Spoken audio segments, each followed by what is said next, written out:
بسم اللہ الرحمن الرحیم۔ السلام علیکم ورحمۃ اللہ وبرکاتہ۔ شائقین عربی کو دورہ نحو و صرف میں خوش آمدید۔ آج ہم کچھ ایسی چیزیں پڑھیں گے جو آپ کے لیے بالکل نئی ہوں گی۔ جب سے میں عربی قواعد کی تدریس کر رہا ہوں، گرامر پڑھا رہا ہوں، میرے سامنے چھٹی سے لے کر 10ویں تک کے طلباء ہوتے ہیں۔ ان کو سمجھاتے ہوئے ان کی سہولت کے لیے جو چیزیں میرے ذہن میں آئیں وہ میں آپ کے سامنے رکھنا چاہتا ہوں۔ نحوی حضرات ایک دوسرے سے اختلاف کرتے ہیں اور ان کے اختلافات کو کتابوں کا حصہ بنایا جاتا ہے، چونکہ وہ دلائل کے ساتھ ہوتے ہیں۔ تو یہ ممکن ہے کہ ایک بات کے اندر سب کا اتفاق نہ ہو، بلکہ 2، 3، 4 پہلو ہوں اور اختلاف کی وجہیں ہوں۔ ایسے ہی مجھے بھی کچھ اختلاف ہوا ہے۔ جب کوئی صاحب فن، صاحب علم اپنی کوئی نئی بات وضع کرتا اور متعارف کراتا ہے تو اس کو تفرد کہتے ہیں۔ تو آج آپ کے سامنے کچھ تفردات، میری کوئی منفرد باتیں، وہ آپ کے سامنے آئیں گی انشاءاللہ۔ ان میں سے سب سے پہلے بات یہ ہے کہ مرفوعات 8 نہیں بلکہ 4 ہیں۔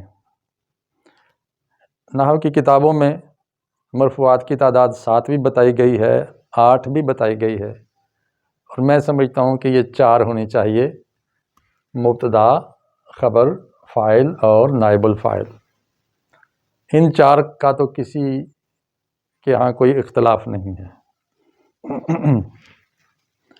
منصوبات 12 کی بجائے 15 کر لیے جائیں۔ اس میں سے 4 جو مرفوعات ہیں وہ ہم نے منصوبات ہی میں شامل کر لیے ہیں، کیونکہ انا، لا نفی جنس، کانا اور ما والا مشبہ بلیسا، ان 4 گروہوں کو جب ڈسکس کرتے ہیں تو وہی مثالیں ہیں منصوبات میں، وہی مثالیں ہیں مرفوعات میں، کیونکہ یہ جملہ اسمیہ پہ داخل ہوتے ہیں، یا تو مبتدا کو منصوب کر دیتے ہیں یا خبر کو منصوب کر دیتے ہیں۔ ہم یہ کریں کہ مرفوعات کی صف سے اس کو نکال لیں اور منصوبات کی قبیل میں اس کو ڈال دیں۔ اس کی وجہ کیا ہے کہ ہر اسم بنیادی طور پر مرفوع ہوتا ہے۔ منصوب اس وقت ہوتا ہے جب کوئی پیچھے ناصب آئے، مجرور اس وقت ہوتا ہے جب کوئی پیچھے جار آئے، اور مجزوم اس وقت ہوتا ہے جب کوئی پیچھے جزم دینے والا آئے۔ جب ان 3 عوامل سے کوئی خالی کلمہ ہوگا اس کو مرفوع سمجھنا چاہیے، اور وہ یہ ہے: مبتدا اور خبر، فاعل اور نائب فاعل۔ ان 4 کی میں بات کر رہا ہوں۔ ان 4 عوامل سے خالی ہو تو یہ چیز ہے، اور یہ مرفوع ہیں، اس لیے مرفوعات کو ہم 4 گنیں، منصوبات کو 15 کر لیں۔ 4 تو یہ ہو گئے جو اس کے اندر بھی شامل سمجھے جاتے تھے، اور تمییز اور حال مستثنیٰ، اس پر بھی کوئی اختلاف نہیں ہے۔ مفاعیل 5، مفعول بہ، مفعول لہ، مفعول معہ، مفعول مطلق، مفعول فی، تو یہ 5 مفعول، اس میں بھی اختلاف نہیں ہے۔ منادہ کو بھی شامل کیا جاتا ہے، کیونکہ جب منادہ پر نصب آتا ہے تو ہم کہتے ہیں کہ یہ منصوب ہے، جیسے یہ دیکھیں: یا معشر الجن، اے جنوں کے گروہ۔ تو اب یہ نصب کیوں ہے؟ ہم کہتے ہیں جی پیچھے حرف ندا آیا ہے، اور دوسرا سبب ہے کہ یہ مضاف ہے، تو منادہ مضاف ہو تو منصوب ہوتا ہے، تو ہم اس کو منصوبات میں کیوں نہ شامل کریں۔ پھر معدود دیکھ لیں کہ 11 سے لے کر 99 تک، 11 سے 99 تک کا جو معدود ہوتا ہے وہ بھی منصوب ہوتا ہے، جیسے 11 کوکباً، یہاں دیکھیں کوکباً منصوب ہے۔ اگر یہ منصوب ہے تو اس کو منصوبات میں لانا چاہیے۔ اب اس کو نصب کس نے دیا؟ جی 11 نے دیا، یہ اس کا عامل ہو جائے گا۔ صرف ایک نہیں ہے، 11 سے لے کر 99 تک آپ گن لیں تو یہ اچھی خاصی تعداد ہے، تو ہم اس کو بھی منصوب کے ضمن میں ذکر کریں۔ 99 نعجتاً قرآن میں ہے، 99 کا معدود بھی، اور 11 اور 99 کے بیچ میں جتنے عدد آتے ہیں ان سب کا معدود واحد اور منصوب ہوتا ہے، اس لیے اس کو ہم منصوبات کا حصہ سمجھیں۔ پھر مضارع جس سے پہلے ناصب آ گیا ہو، وہ فعل مضارع جس سے پہلے ناصب آ گیا ہو، جیسے لتنذرا، تنذرو سے یہ لتنذرا بن گیا کیونکہ پیچھے لام حرف ناصب آ گیا ہے۔ حتیٰ تفیء، یہاں تک کہ وہ لوٹ آئے، تو یہاں حتیٰ کی وجہ سے تفیء۔ ان تکونا، تکونوں سے یہ تکونا بن گیا، نصب کیوں آیا جی؟ پیچھے ان ناصبہ موجود ہے، ان لن کئی اذن۔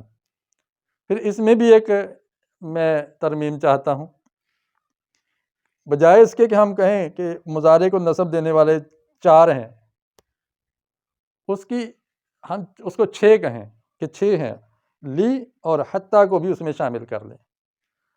کہا جاتا ہے کہ لی کے بعد ان مقدرہ ہوتا ہے، حتیٰ کے بعد بھی ان مقدرہ ہوتا ہے۔ ہم اس کو بچوں کے ذہن میں بٹھانے کے لیے جب ان سے کہا جاتا ہے کہ ان کی وجہ سے مضارع پر نصب آ گیا ہے، ان لن کے اذن کی وجہ سے، تو وہ بچہ پوچھتا ہے کہ لتنذرا اور حتیٰ تفیء کی وجہ سے کیوں نصب آیا؟ تو ہم کہتے ہیں نہیں، اس کی وجہ سے نہیں نصب آیا، اس کے بعد ان چھپا ہوا ہے وہ آئے، اس نے اس کو نصب دیا ہے۔ تو سیدھا یہ کیوں نہیں کہتے کہ لام کہ ہے، اس نے نصب دیا ہے، حتیٰ ہے تو یہ ناصبہ ہے، اس نے نصب دیا ہے۔ پھر آپ لوگ کہیں گے کہ جناب یہ تو لام امر بھی ہوتا ہے۔ ہم کہتے ہیں ہاں لام امر بھی ہوتا ہے، جزم دیتا ہے، جیسے لم تنذر ان تعدل لیعبدوا، یہاں دیکھیں لی آ رہا ہے، یہ جزم بھی دیتا۔ تو لام کی بھی قسمیں، جیسے حتیٰ کی 3 قسمیں، حتیٰ عاطفہ بھی ہے، حتیٰ جارہ بھی ہے، اور حتیٰ ناصبہ بھی ہے۔ تو جس طرح حتیٰ کی 3 قسمیں ہیں، اس طرح لام کی بھی 3 قسمیں ہیں، لام ناصبہ ہے، لام جارہ ہے، لام جازمہ ہے۔ تو لام جارہ جو ہے وہ اسم سے پہلے آتا ہے، جازمہ اور ناصبہ فعل سے پہلے آتا ہے۔ اس لیے ہم اس کو نواسب میں شامل کریں کہ نواسب جو نصب دینے والے ہیں وہ 4 کی بجائے 6 ہیں۔ اب ہم یہاں آتے ہیں نمبر 3، مجرورات 2 کی بجائے 3 کہا جائے، حرف جار کی وجہ سے مجرور ہونا، مضاف کی وجہ سے مجرور ہونا۔ تو ایک اور سبب بھی ہے جس کی وجہ سے کوئی اسم مجرور ہوتا ہے، وہ ہے عدد۔ آپ دیکھ رہے ہیں کہ 100 اور 1000، اس طرح 3 سے لے کر 10 تک کا جو معدود ہے وہ جمع اور مجرور ہوتا ہے، جیسے ثلاثۃ ایام۔ اب یہ جر کیوں آئی؟ ثلاثہ کی وجہ سے آئی، ثلاثہ کو ہٹا دے تو جر نہیں ہوگی۔ 100 حبۃ، جر کیوں آئی؟ یہ 100 کی وجہ سے آئی ہے، 100 کی وجہ سے۔ 1000 شہر، شہرن کو کیا کہیں گے؟ مجرور ہی کہیں گے نا۔ تو مجرور کا جار یہاں یہ نہیں کہیں گے کہ حرف جار مقدر لے آئیں یا اس کا مضاف مقدر لے آئیں، نہیں، ہم کہیں گے کہ یہ عدد ایسا ہے کہ اس کے بعد آنے والا اسم مجرور ہوتا ہے، واحد ہوتا ہے۔ اس لیے مجرورات کی تعداد ہم بڑھا دیں، 2 کی بجائے 3 کہیں۔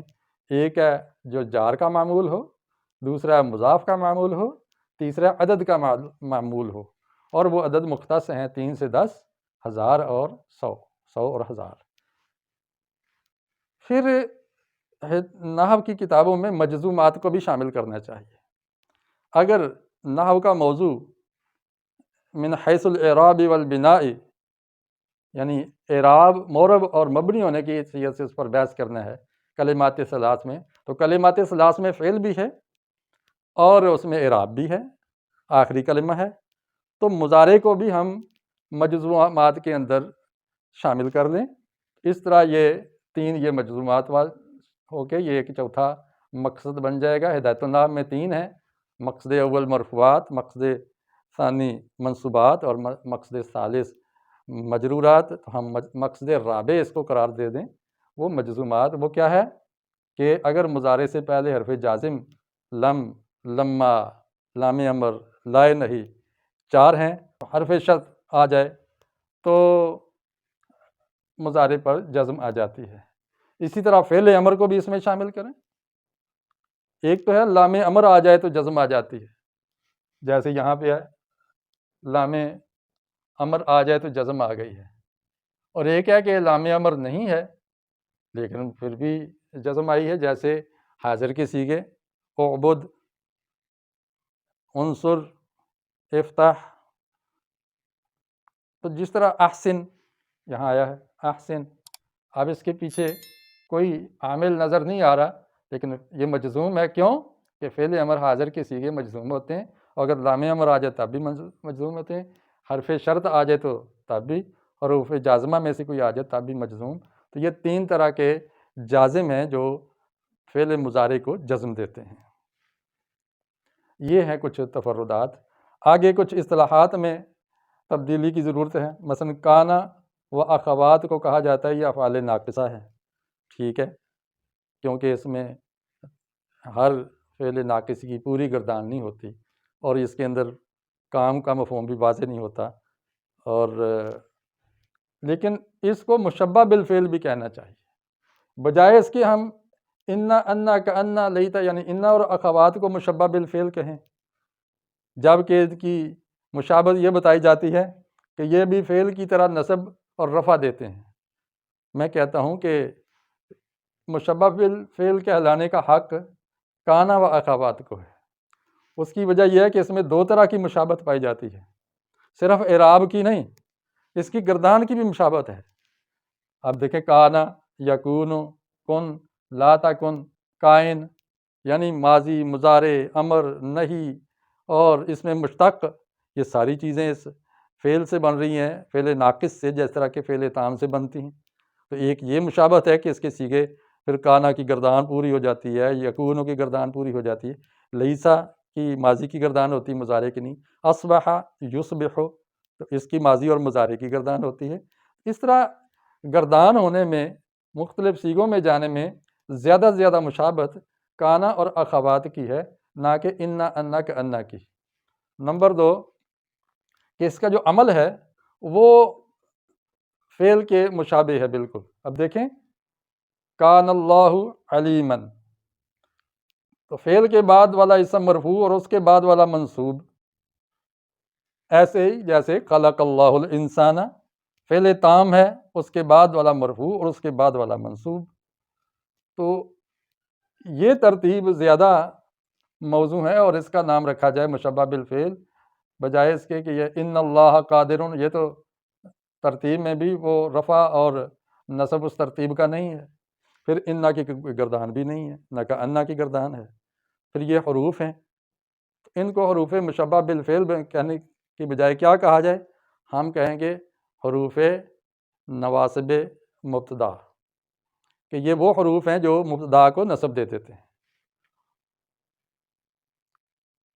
اگلی بات جو میں کہنا چاہ رہا ہوں کہ انا اور کانا کے جو معمولات ہیں جن پر یہ اثر انداز ہوتے ہیں، انا اور کانا، انا مبتدا کو نصب دیتا ہے اور کانا خبر کو نصب دیتا ہے۔ اس وقت ہم ترکیب میں کہتے ہیں کہ یہ انا کا اسم اور انا کی خبر، خبر انا یا اسم انا، بھئی اسم انا اور خبر انا کے ساتھ ہم کہتے ہیں یہ جملہ اسمیہ بن گیا، جبکہ ہم نے بچوں کو پہلے بتایا کہ مبتدا اور خبر سے جملہ اسمیہ، یا جو جملہ اسم سے شروع وہ جملہ اسمیہ ہوتا ہے۔ تو اس کی بجائے ہم اس کو اسم انا اور خبر انا کی بجائے یہ کہیں گے کہ یہ مبتدا منصوب ہے اور خبر منصوب ہے۔ مثلا اس کو ہم یہ کہیں انا حرف مشبہ بالفعل، اللہ مبتدا منصوب بوجہ انا، اور قادر خبر، مبتدا اور خبر مل کے جملہ اسمیہ۔ اس کو یوں کہنا کہ یہ اسم انا ہے اور خبر انا ہے، یہ ترکیب مجھے اچھی نہیں لگی۔ ایسے ہی یوں کہیں کان اللہ علیمن، تو کانا فعل ناقص، اللہ مبتدا مرفوع ہے اور علیمن خبر منصوب ہے، تو خبر منصوب کیوں آئی؟ کانا کی وجہ سے آ گئی۔ ہم کہیں کہ فعل تو آ جائے تو خبر نہیں ہوتا، ہم کہیں گے یہ فعل ناقص ہے، فعل تام نہیں ہے۔ اگر فعل تام ہوگا تو یہ ترکیب ہوگی خلق فعل، اللہ فاعل، الانسان مفعول، فعل فاعل مفعول مل کے جملہ فعلیہ خبریہ، اور کان اللہ علیمًا حکیمہ، کانا فعل ناقص، اللہ مبتدا، علیمًا خبر، مبتدا اور خبر مل کے جملہ اسمیہ خبریہ، اور خبر اس لیے منصوب کہ اس کے پیچھے کانا فعل ناقص آ گیا ہے۔ تو یہ چند باتیں تھیں جو میرے ذہن میں تھیں، اس طرح الجھنیں کچھ سلجھ جاتی ہیں۔ باقی صاحبان علم اس پر تبصرہ کریں، اصلاح فرمائیں، جو چیزیں میرے نزدیک درست تھیں وہ میں نے دلائل کے ساتھ پیش کر دی ہیں، اور آپ مجھ سے زیادہ جانتے ہیں، یقیناً جانتے ہیں، تو اس میں ہو سکتا ہے کہ علم معانی کے اندر جا کے کوئی تبدیلیاں آتی ہوں، میری اس ترامیم کے نتیجے میں کوئی خرابی لاحق ہوتی ہو، تو صاحبان علم اس پر تجزیہ کر سکتے ہیں۔ تو یہ میری طرف سے تھا، انشاءاللہ باقی گفتگو جب بحث آئے گی تو اس میں کر لی جائے گی۔ اللہ تعالیٰ حفظ و امان میں رکھے اور علم کو ہمارے لیے آسان کر دے۔ وآخر دعوانا ان الحمد للہ رب العالمین۔